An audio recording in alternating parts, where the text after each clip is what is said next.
Carrie here, and in today's video we are going to be talking about nostalgic PS1 and PS2 video games. Most of these games I'm going to be talking about are the games that I played when I was a kid, but there's going to be a couple that my friends have played as well that I will bring up in this video. So yeah, I'm really excited to talk about it. Before I get into it, I am excited to announce that I will be starting a giveaway challenge on my channel. So starting this month, I am going to be showing a piece of my artwork that I did myself, and then it's going to be a free giveaway, and I'm going to be doing it each month. So this month's art piece is, of course, right here. It's a picture of Lilo as a hula ice princess. So yeah, I just thought about that. I don't know, I'm just kind of like creative like that, I guess. But if you want this art piece, all you have to do is comment the snowflake emoji on this video. That's all you have to do. And then by the end of December, I am going to be announcing the winner. And then I'll be doing another art piece by then as well. So yeah, if you're interested in that, yeah, I do a lot of art and I'm wanting to give them away for free. Also, don't forget, as you saw at the beginning, I am doing a special series on Invader Zim. I did one on my top favorite episodes. So probably each month there's going to be at least one Invader Zim video that I'm going to be doing, because I love that show. It's underrated and it's iconic and it's awesome. And yeah, I hope you guys will like to see more of that. So let's get started with the nostalgic PS1 and PS2 video games. The first PlayStation 1 game I'm going to be talking about is the Crash Bandicoot trilogy. I love this game. I played this a lot when I was a kid. It is a little bit hard, but it's totally fun. It's developed by Naughty Dog, and it takes place in Australia. Basically, what you do is you play as Crash, which he's like a Bandicoot. Apparently he's like a prehistoric Bandicoot creature. This villain, Dr. Neil. So he's trying to take over the world, so you basically have to stop him. It's basically like a left to right, up and down type view of game. Platform, obviously. But you collect fruit, you know, to give you energy and to give you extra lives. And you have Aku Aku, which basically like gives you more abilities, I would say. Gives you more gives you more health, I would say. So let's say you collect Aku Aku and you collect him again. If you get hit, you lose Aku Aku, part of Aku Aku. And if you get hit again, you lose him completely. But basically, if you get him 3 times, you get this. It's kind of like when you in Mario, where you collect the star, you get this energy where you just like can break through everything. That's basically how Aku Aku works. He's like a little, I don't know. Second Crash Bandicoot game, you actually collect crystals in this one, which I think is really cool. You know, you go through different worlds just like the first game. You learn more abilities such as like sliding and stuff. This one I think I liked better than the first one, but my favorite one would have to be Warped, which is the third game of the trilogy, and you collect crystals in that one as well. And basically you go through all these different worlds as before. Very difficult. Crash Bandicoot is definitely a game where it takes a lot of skill and patience. If I want to play a game where I'm like wanting to stay awake, that's not going to be for me. That game makes me tired just because it is so hard. So hard, but so fun at the same time. Probably my most nostalgic part of the Crash Bandicoot series would probably be Crash Team Racing, which is kind of like Mario Kart, and you can play multiplayer or by yourself. I remember I did play this game a lot with my sister, and she always won. She always won. I was so bad at racing, but I loved it. Just like in the Mario Kart, you can collect objects to throw at the other racers. So yeah, it's a lot of fun. I think that was probably my favorite out of all the Crash Bandicoot games I played as a kid. But if anybody else has played Crash Bandicoot, the trilogy, or Crash Team Racing, please let me know, because I absolutely just love Crash Team Racing. I mean, it was like an ongoing thing I played for years, especially with my... So here's a few facts about Crash Bandicoot. In 1998, there was a manga that was created based on Crash Bandicoot, which I didn't know. Miocene is the earliest known Bandicoot fossil, which was discovered in Australia, which the game was based off of.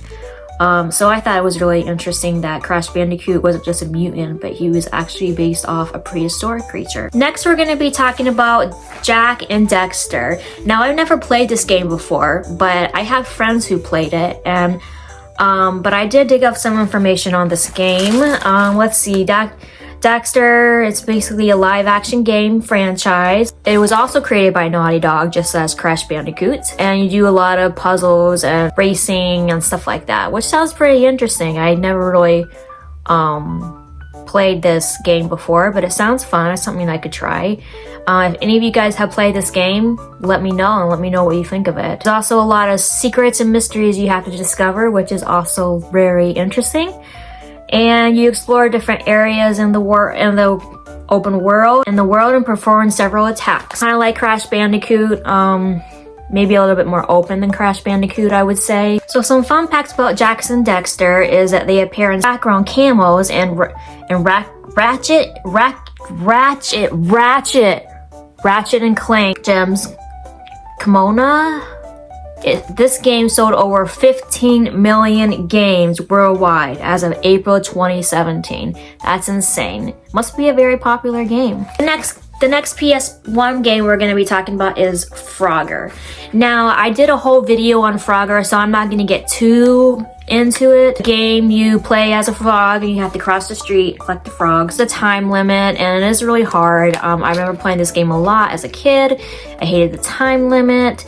I played with my sister a lot in the multiplayer game, which was a lot of fun. I loved playing the multi version of this game. I'm probably going to be doing a part 2 of Frogger eventually. If anyone would like me to do that, please comment below, because there's a lot more I could do. I could talk about Frogger, just like a lot more. Frogger is iconic. A couple facts about Frogger. So when focusing on the main objectives of Frogger, it basically takes about 7.5 hours to complete the game. I don't have that patience, so it would probably, I haven't even beat the game yet. Like, it's been years and I haven't beat the game yet. So I don't have that kind of dedication or talent, I guess. Frogger's hard. Like, Frogger is hard and I just don't have that kind of patience. Frogger, great game. The next PlayStation 2 game I'm going to be talking about is Finding Nemo. Yes, this is an animation-based game and I absolutely love this game. Now, in this game, it's basically, it was played by THQ, and it's based off the movie. You play as Nemo, Dory, or Marlin, and it goes by the story, as I said, as the movie, and you play the different characters at different times of the story. There's puzzles you can do. The puzzles are really hard. I remember the first puzzle I had to play in the earlier part of the game, where you had to beat this puzzle to get out of to get away from, I cannot talk today. Basically, you're trapped and you can't get out until you solve this puzzle. Like, this is actually a slide puzzle you had to complete. I remember when the neighbor friends were over, we all drew a picture of the different pieces of the puzzle, and then we cut them out and we literally tried to solve them with paper on the floor to see how we are going to figure this out. Basically, you have to slide to get everything right.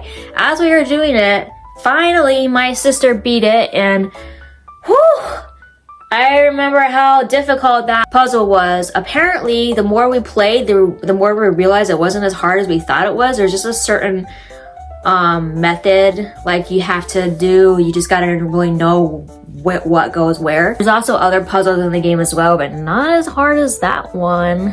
You also can collect golden starfish when you complete certain tasks, and that you earn bonus levels, and that's a lot of fun too. Nemo was great. I remember I got this for my birthday and I was absolutely excited. Next PlayStation 1 game I'm going to be talking about is Dinosaur, another animation-based game.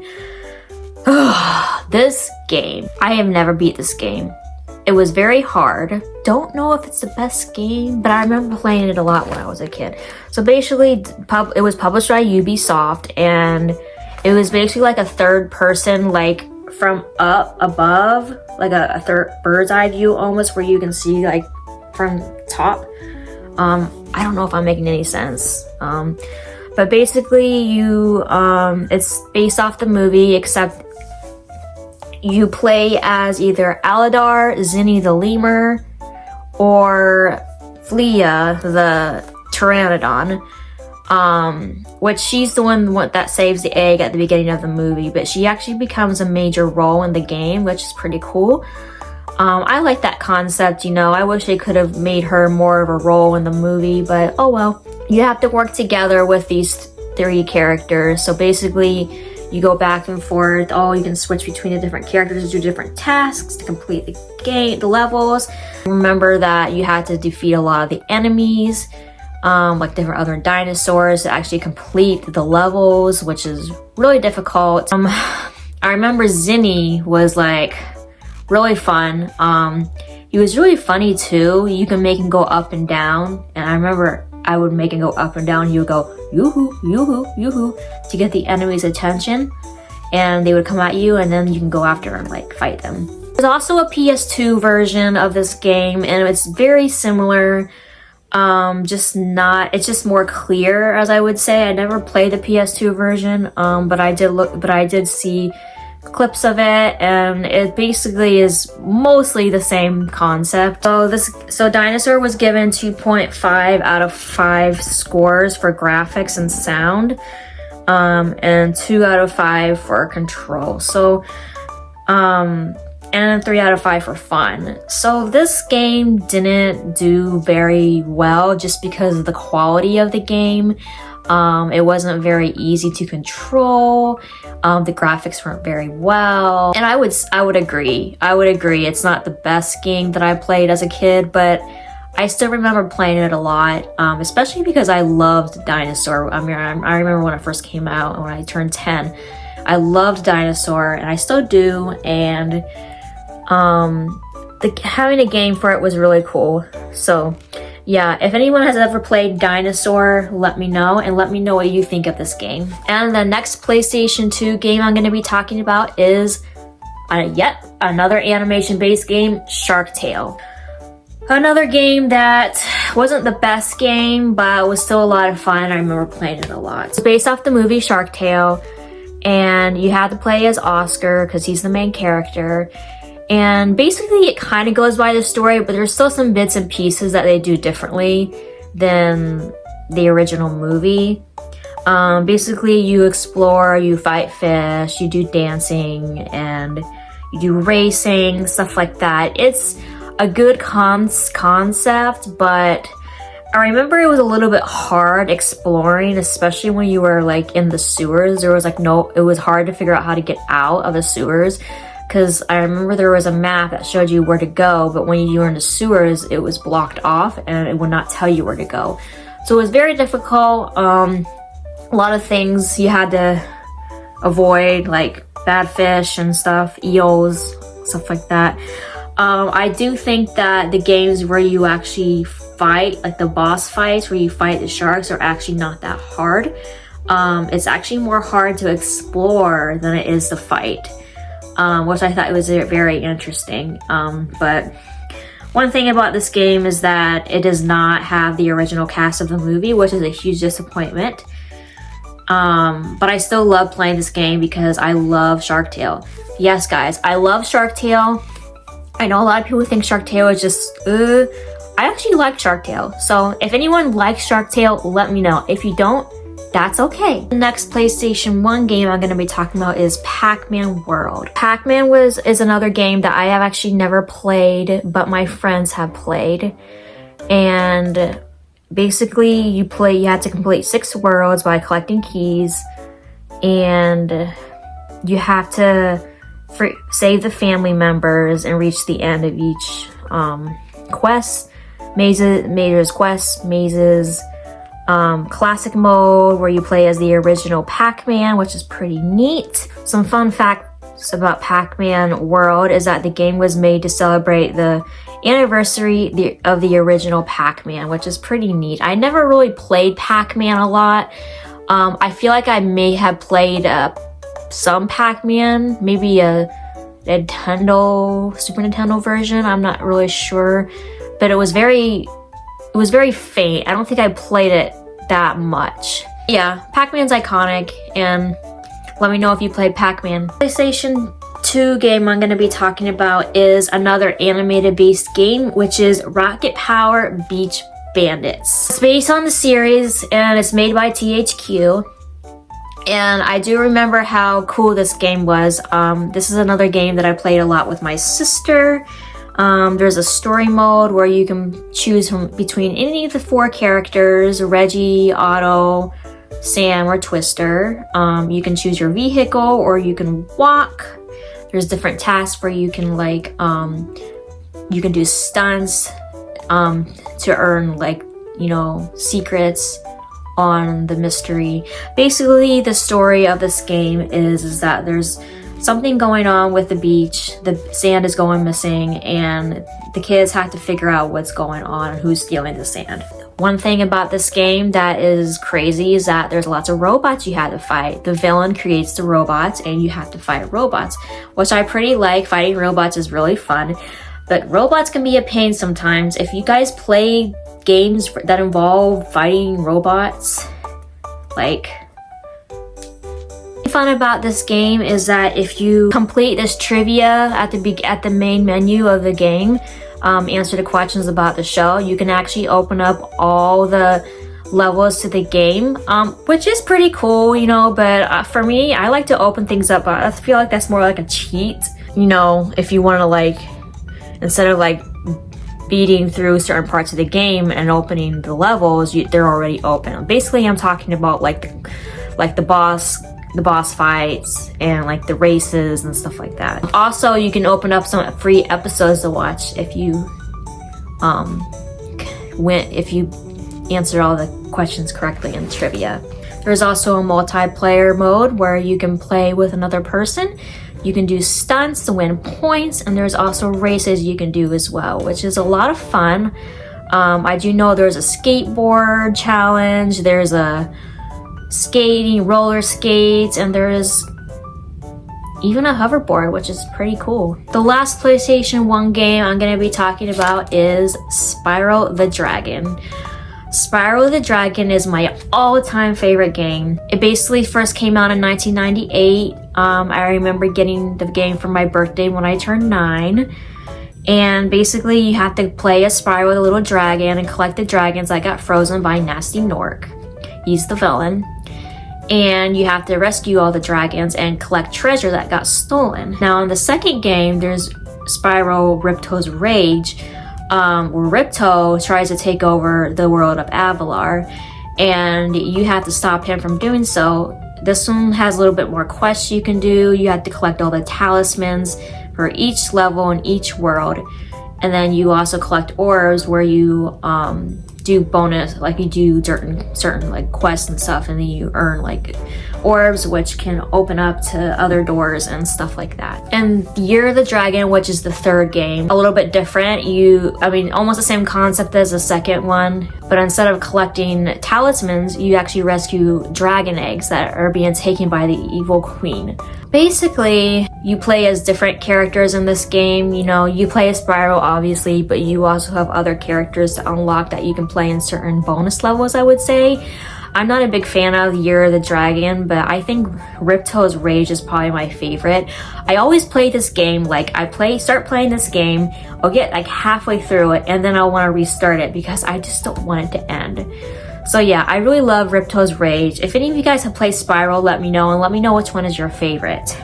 Some fun facts about Spyro was Carlos Alazgor, I don't know if I'm pronouncing that right, who played the original Spyro, also played the dog in the old Taco Bell commercials, which I thought was interesting.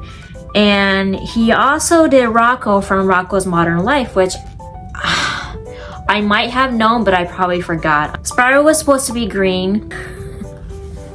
He was originally supposed to be green, but he blended in too much with the grass, so they made him purple. Also, purple was a very different color, and they wanted to make him special. The last PlayStation 2 game is Monsters Inc. It's a platform game created by THQ, just the same as Finding Nemo. It's based on the movie, and you mostly, actually the whole time, you play as Sully. Basically, you can explore the factory, explore the streets, stuff like that. You have to complete different tasks to get to the next level. I do remember the level where you are in the apartment and you have to collect the different pieces of Boo's costume, which is pretty cool, because you know in the movie that Boo wears that disguise. So in the game, you have to collect the different pieces to put that costume together, which is awesome. I remember when the video store was still open, I used to rent this game all the time because I just love this game so much. And then finally, I got it for my birthday, on my 13th birthday. And that was also the same time I got the Finding Nemo game, which was like a bonus. There is also a Monsters Inc. PlayStation 1 game, which I may have played once, I believe. But I do think that the PlayStation 2 game is a lot better than the PlayStation 1 game. There's more to do, I would say. So those were the 5 nostalgic PlayStation 1 and PlayStation 2 games. If you guys really enjoyed that, please let me know. And if you guys want me to do a part 2, or if there's any games that you thought I should have mentioned, let me know. I'd be happy to talk about those games as well. Don't forget about the free giveaway. All you have to do is comment the snowflake emoji in this video, and then there's a chance that you might actually win the free art piece.